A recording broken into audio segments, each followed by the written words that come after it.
Have you ever just stop, look in the mirror, and feel like your hair's telling a story you didn't sign up for? I've had mornings where my curls looked more like question marks than confidence. They were flat, frizzy, and all over the place. And yet it messed with how I saw myself. I thought maybe my hair was just bad. But the truth? My habits needed help, not my hair. Once I listened, everything changed. That's when the real transformation started. Inside and out. Let's be real. For the longest time, I had no clue how to take care of my curls. I tried everything the internet suggested, new gels, creams, routines. Still nothing worked. Some days my hair felt like a science experiment gone wrong. Other days it just felt like defeat. But then I stopped guessing and started learning. I took my time. I listened. I paid attention. And slowly things changed. My curls softened. My confidence grew. This video, it's that journey shared with you. Here's the truth about curls. They are not just hair. They are moody, sensitive, high-maintenance storytellers. They reflect exactly how you treat them. You skip moisture? They get crunchy. Do you overload on products? They get greasy and heavy. And when you don't listen, they just give up. That was me for years. I followed routines made for straight hair, used whatever was trending online, and hoped for the best. Spoiler alert, it didn't work. My curls felt lost, and so did I. It wasn't until I started asking what my hair actually needed that things began to shift. Curls aren't a problem to fix. They are a relationship to build. And just like any good relationship, it takes time, patience, and care. Let's talk about buildup. Not emotional buildup, though honestly, sometimes it feels the same. I mean the stuff that clings to your hair like a shadow. Over time, product after product, especially the heavy stuff, creams, oils, gels, they start to pile up. And even if you wash regularly, it doesn't always get rid of it. That gunk stays. It weighs your hair down, blocks moisture, dulls your shine, and makes your curls feel like they've given up. And I'll be honest, I didn't even know I had a buildup problem until I clarified for the first time. That moment? Game changer. My hair went from blah to bouncy in minutes. I couldn't stop touching it. It felt clean, light, and honestly alive. Clarifying isn't about scrubbing your scalp raw. It's about giving your hair a reset button. Think of it like spring cleaning, but for your roots. Every 2 to 3 weeks, I pull out a gentle clarifying shampoo. Nothing harsh, no sulfates that strip everything. Just a cleanser that knows the difference between what your hair needs and what it doesn't. Here's my go-to method. I rinse my hair with warm water to open up the cuticle. Then I lather the clarifier right at the scalp, massaging with my fingertips, gently but firmly. I let it sit for a minute, rinse it out fully, then follow up immediately with a rich, hydrating deep conditioner. Why? Because clean hair is thirsty hair. Once the buildup is gone, your hair drinks up moisture like a sponge. Now, not every wash needs to be a deep cleanse. If you clarify too much, you can dry out your strands. But done right and done regularly, it's a total game changer. One of my subscribers once messaged me and said, "I thought my curls were gone. I clarified and they came back." Like actually came back. That's the power of hitting reset. So if your curls feel heavy, greasy, or just sad, consider this your sign. Clarify. Give your hair the clean slate it's been waiting for. Because sometimes the first step to loving your curls again is clearing away everything that's been holding them back. I've even seen people go months without realizing their favorite leave-in was building up like wax on their strands. Once they switched to a balanced routine that included occasional clarifying, their curls started behaving again. So yeah, it might not sound glamorous, but this one step could be the difference between dry, stringy curls and soft, defined ones. Don't sleep on clarifying. Your curls deserve better than layers of yesterday's mistakes. Let's get real about deep conditioning. If clarifying is the reset, deep conditioning is the repair.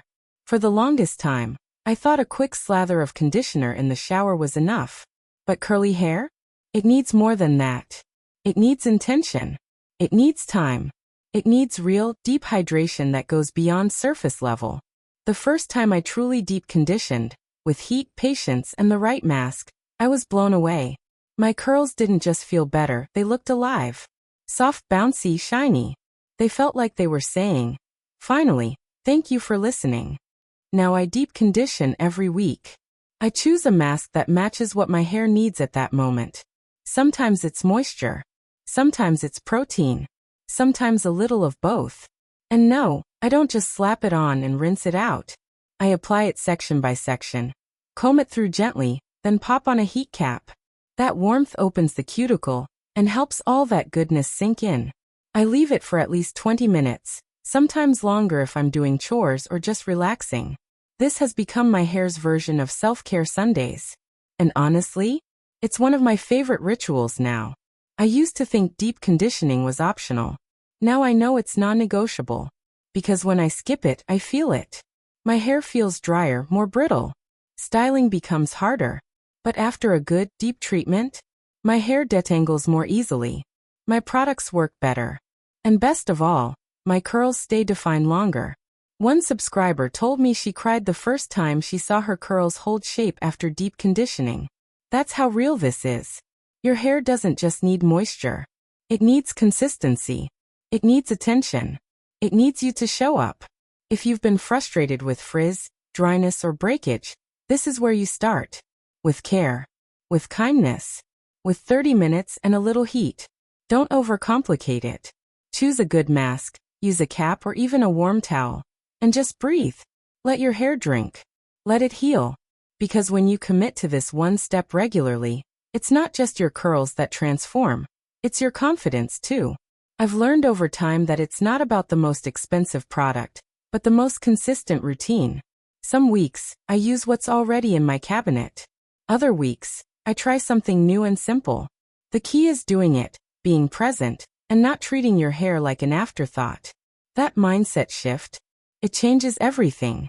Okay, so let's talk about something simple that makes a massive difference, styling on wet hair. And I mean soaking wet, not towel dried, not just damp. I'm talking fresh out of the shower, still dripping hair. I used to style my curls after towel drying, thinking it'd help the product stick better or absorb more. No, all it did was create frizz and patchy product distribution. One day, out of curiosity, I applied my leave-in and gel while my hair was still super wet, and wow! Instant change. My curls clumped together beautifully. The frizz reduced dramatically. And the best part? The style held up for days instead of hours. Water is like a delivery system for your product. When your hair is wet, everything glides better. The product spreads evenly. Curls group naturally. Think of it like painting a canvas. Would you ever paint on a dry one? Of course not. It absorbs nothing and looks patchy. Same deal with curls. Now here's what I do. Right after I rinse out my conditioner, I wring out just a tiny bit of water, barely any. Then I start applying my leave-in using the praying hands method. Flat palms smoothing downward. I work section by section so I don't miss a spot. Then comes gel or mousse and I scrunch. Not roughly, gently, but with purpose. I'm encouraging those curls to form and lock into place. Once everything's applied, I wrap a microfiber towel around my shoulders and let my hair drip dry for a bit, while I do my skincare or get dressed. Then I either let it air dry or diffuse depending on my mood and schedule. The point is, applying products on wet hair gives you a head start. It allows your hair to form the shape it wants to hold. And when you let it dry in that state, magic. Seriously. My wash days started lasting longer. My refresher days became easier. I once had a friend who told me she always struggled with undefined curls. I showed her this one tip. Just one. She came back a week later with the biggest smile and said, "I didn't know my hair could do that." That's how powerful this is. So if you're stuck in that endless loop of frizz, poof, and what happened to my curls? This might be your fix. It's not expensive. It's not complicated. It just takes a little patience and a little water. And hey, if your floor gets soaked in the process, grab a towel. Your curls are worth it. I've even had people tell me they save product this way too. When hair is wet, you use less but get more effect. It's smarter, cleaner, and honestly feels really good. Your curls get the hydration and attention they crave. Try it once. See what happens. You might just meet your curls for the first time. Let's talk about the stuff we put on our hair. Because here's the truth. Not all products are created equal. And when it comes to curly hair, more isn't always better. I used to believe that if my hair felt dry, I just needed more product. So I'd slather on thick creams, heavy oils, buttery leave-ins, thinking I was doing my hair a favor. But all I got in return was buildup, greasy roots, and curls that felt weighed down. They didn't bounce. They didn't move. They just kind of stuck together. Not in a cute way. Then someone told me to look at the ingredient list. The first ingredient should be water, not oil. That tip changed everything. I started using lighter leave-ins, gel-based stylers, and foams. First, I was skeptical. Felt like nothing was there. But when my hair dried, oh wow. My curls were defined, soft, and light. Like really light. They moved when I moved. I wasn't leaving a greasy mark on my pillow anymore. My scalp could breathe again. One of the best pieces of advice I got was this. If your curls are fine or low density, treat them like silk, not wool. That means being gentle with product choices. Lightweight doesn't mean ineffective. It means efficient, precise, smart. I started applying less and getting better results. One pump of leave-in, a palm of gel, maybe a few sprays of water to help it glide. That's it. It also made wash day faster. And refresh days were easier too because I wasn't dealing with layers of gunk. A friend of mine once told me she couldn't understand why her hair was always flat at the roots and sticky at the ends. We took a look at her routine. Turns out she was layering for heavy products. Once she switched to a simple lightweight combo, her curls lifted. I'm not even kidding. It was like they were set free. So if your curls feel heavy, coated, or just kind of lifeless, try lightening up. Literally. Try 1 or 2 water-based products. Cut back on layering. Give your hair a break. You might be surprised how much better your curls behave when they can actually breathe. And here's the cool part. Lighter products often mean less mess. Less transfer to your hands, your phone, your pillowcase. Feels cleaner, fresher, easier. Which honestly is what most of us want. So read your labels. Experiment. Keep it simple. Your curls don't need weight to have shape. They need freedom to move. The more I paid attention to how my hair felt instead of how much I used, the more I understood that less really is more. Lightweight products taught me to trust my texture instead of trying to control it. That shift? That's when I finally started liking what I saw in the mirror. Let's be honest. Styling curly hair isn't just about what you use. It's about how you use it. For the longest time, I was rushing through my routine. A little scrunch here, a quick flip there, and then wondering why my curls didn't look defined or hold their shape. Turns out, technique matters just as much, sometimes more than the actual product. I had to slow down and rethink the way I styled my curls. Now, I break my hair into sections. Not 10, not 2. Just enough to get to every part without feeling overwhelmed. I start by smoothing in my product using the praying hands method. It helps coat the strands without disturbing the curl pattern. Then for some sections I use a styling brush. Yes, a brush to define and clump the curls. I used to think brushing was a no-no for curls. But when done right, with the right product and technique, it's a game changer. The brush gives my curls direction. If a section isn't clumping right or looks stringy, I'll go in and finger coil it. Just twist it gently around my finger, let go, and boom, it springs into place. This part of my routine feels more like sculpting than styling. I'm not rushing through it. I'm taking my time. I'm letting my curls tell me what they need. Some folks think this sounds like too much effort, but the payoff is huge. The more effort I put in up front, the less I have to do later. My styles last longer. My refresh days are easier. And most importantly, I feel proud of what I see in the mirror. I remember showing this method to a friend who was always frustrated with her frizz. We styled her curls together section by section, using the brush and a little patience. She sent me a photo the next day, beaming. Her curls looked incredible. She said, I didn't even know my hair could do that. That's what proper technique does. It unlocks potential. It's not about being perfect. Your curls don't have to look like a magazine cover. They just need to feel like you. Healthy, loved, defined in their own way. So next wash day, try it. Section your hair. Use your hands with intention. Try a brush if you've never done it before. Coil a few stubborn pieces. Watch the difference it makes. The tools are simple. The technique is within reach. All it takes is a little time, a little patience, and a whole lot of love for your curls. And here's something I learned. Styling is an act of self-respect. It's telling yourself, I'm worth the extra 5 minutes. Because when you take the time to care, your hair responds. It shows up for you. And in return, you show up for yourself. That's a beautiful cycle to be in. Let's have a little heart-to-heart about drying your curls. Because this one shift changed everything for me. For the longest time, I was team air dry. I thought using a blow dryer, even with a diffuser, meant damage, frizz, disaster. So I'd wash my hair, style it soaking wet, and then just wait. And wait. And wait. Sometimes hours. Sometimes an entire day. The results? Hit or miss. My ends would dry faster than my roots. My curls would flatten on one side, frizz up on the other. By the time it was finally dry, I didn't love it. It felt like I went through all that effort just to end up with meh. One day, out of pure impatience, I tried diffusing. And I did it wrong. I blasted my roots on high heat and high speed. Yikes. Instant frizz bomb. But then I learned there's a right way to do it. Low heat. Low airflow. Hover, don't smash. Flip your head gently. Let the curls fall and rise without touching them too much. It was a game changer. My hair dried faster, held its shape better, and had volume I didn't even know I could get.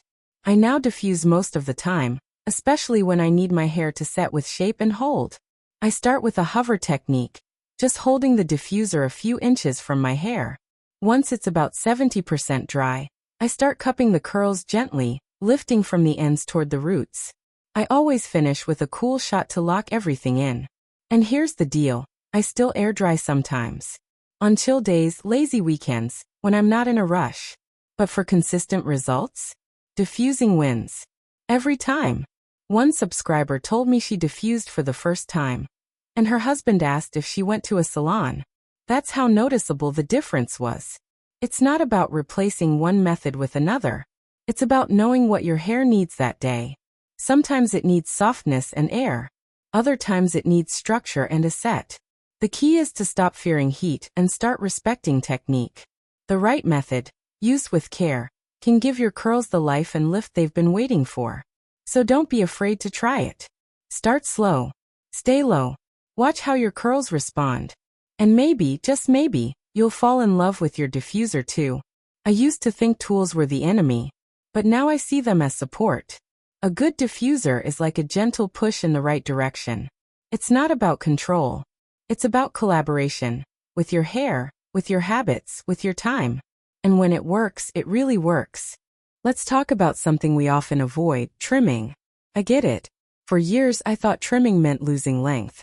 And when you're working hard to grow your curls, the last thing you want is to see those inches hit the salon floor. But here's what I didn't realize. Those straggly split ends were holding me back. They made my curls look stringy, uneven, and honestly tired. Once I started trimming regularly, every 8 to 10 weeks just a little, I saw a huge difference. My shape came back. My curls bounced instead of dragging. It wasn't about cutting. It was about letting go of what no longer served me. That lesson? It applied to more than just hair. Now, trimming is a part of my self-care, not my fear. I do light dusting trims myself, or see a stylist who respects my curls. And I always walk out feeling lighter, not just in hair but in energy. But trimming is only half the story. The other half, building a routine that's actually made for you. Not TikTok trends. Not what worked for your cousin. You. I started keeping a simple hair journal. Nothing fancy. Just notes. What I used. How my hair felt. How long did the style last? After a few weeks I noticed patterns. I realized my hair liked protein after humid days. Or that my curls responded better to cream on day 2, not day 1. This is how you stop guessing. This is how you start knowing. Knowing your hair. Knowing your rhythms. Knowing how to show up with intention. I created a weekly rhythm. Sunday wash day, midweek refresh, deep condition every Saturday. Sounds basic, but it created structure. My hair started thriving. And more importantly, so did I. A subscriber once told me that tracking her routine helped her feel like she was finally in a relationship with her curls, not just reacting to them. And I loved that. Because your hair isn't a problem to fix. It's a relationship to nurture. And like any good relationship, it needs communication, consistency, and a little grace. So if you've been feeling stuck, try this. Trim the damage. Then start tracking. Use a note in your phone, a journal, even a calendar. Just start somewhere. You'll be amazed at what your hair tells you when you give it space to speak. And that voice, that's where real confidence grows from. Don't underestimate the power of small, thoughtful steps. Whether it's setting a reminder for your next trim or jotting down what worked after wash day, it all adds up. The magic isn't in some miracle product. It's in paying attention, in showing up, and in loving your curls enough to learn what makes them thrive. Let me tell you about Alex. For years, she hid her curls under scarves and buns. Not because she didn't care, but because she felt like they stopped caring about her. She tried product after product, but nothing worked. Her hair felt dry, undefined, and heavy. But then she decided to really commit. She started clarifying. She deep conditioned. She changed how she styled. Slowly, things began to shift. One wash day at a time, her curls came back to life. I remember the day she sent me a picture, no filter, no edits. Just her, smiling with the fullest curls I'd ever seen. And you know what she said? She said, "I didn't just get my curls back. I got my confidence back." That's what this journey is really about. Not just better hair, but a better relationship with yourself. That transformation didn't happen overnight. It came from patience. From showing up week after week, even when the results felt small. Her story proves it's not about perfect routines. It's about real effort, real care, and real growth from the inside out. Here's what I want you to take from all of this. Your curls don't need to be perfect to be beautiful. They just need care. Some days, your hair will cooperate. Other days, it won't. But that's not failure. That's part of the process. Every step you take, every deep condition, every trimmed end, every product you test, it adds up. This isn't about chasing someone else's results. It's about learning what works for you. Your rhythm, your texture, your needs. And when you finally stop comparing and start connecting, something shifts. Not just in your hair, but in how you carry yourself. That's what matters most. Confidence doesn't come from control. It comes from consistency and care. If this spoke to you, even just a little, here's your next step. Don't overthink it. Just choose one thing. Maybe it's clarifying. Maybe it's writing down your routine. Or maybe it's just seeing your curls through a Kinder lens today. Leave a comment and tell me what you're trying. Share this with a friend who's on their own curl journey. And hit subscribe. Because we're building more than routines here. We're building confidence. Together.